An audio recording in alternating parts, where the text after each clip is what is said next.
As soon as the land along this stretch of the Mississippi opened for settlement in 1852, the result of newly negotiated Indian treaties, ambitious men came north to claim land and plat new towns. By 1854, there were 3 settlements in what would eventually become the city of St. Cloud, each divided from the others by a steep ravine.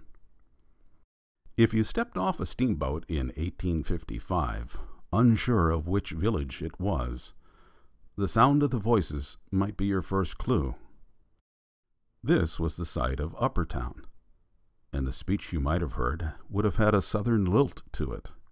It was founded in 1853 by General Sylvanus B. Lowry of Tennessee. He came north as a boy when his father served first as a missionary to the Winnebago and then as an Indian agent. As an adult, Sylvanus settled near Sauk Rapids in 1849, when he became a trader for the American Fur Company. Attracted by the pleasant Minnesota summers, Lowry's Acadia, as he called it, drew many wealthy Southerners who brought their slaves with them.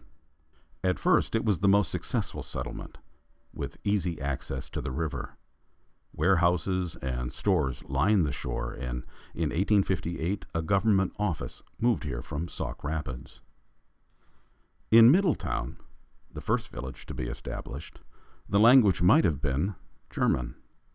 It was founded in 1853 when John L. Wilson, a native of Maine, purchased 320 acres from Ole Bergeson, a Norwegian squatter.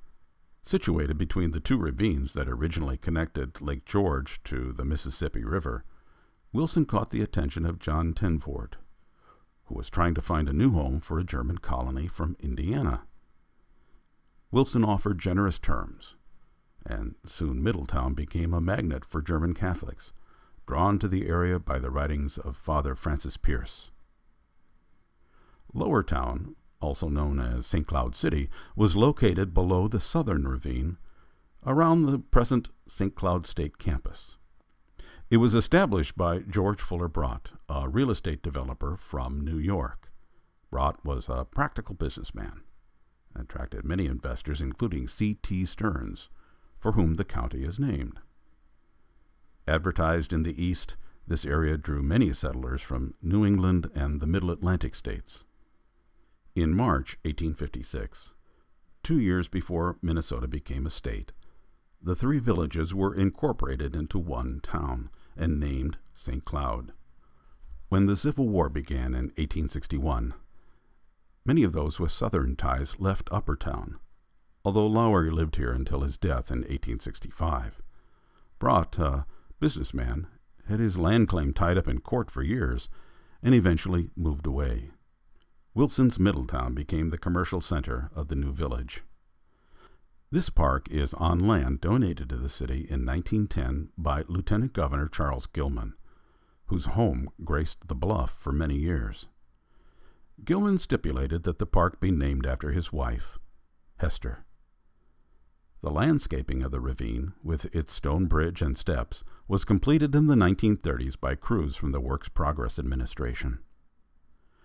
Looking down at the Mississippi from the former Uppertown Landing, you gain a sense of how St. Cloud developed from its connections to the river. But you also gain an understanding of how the people of St. Cloud have transformed their natural surroundings.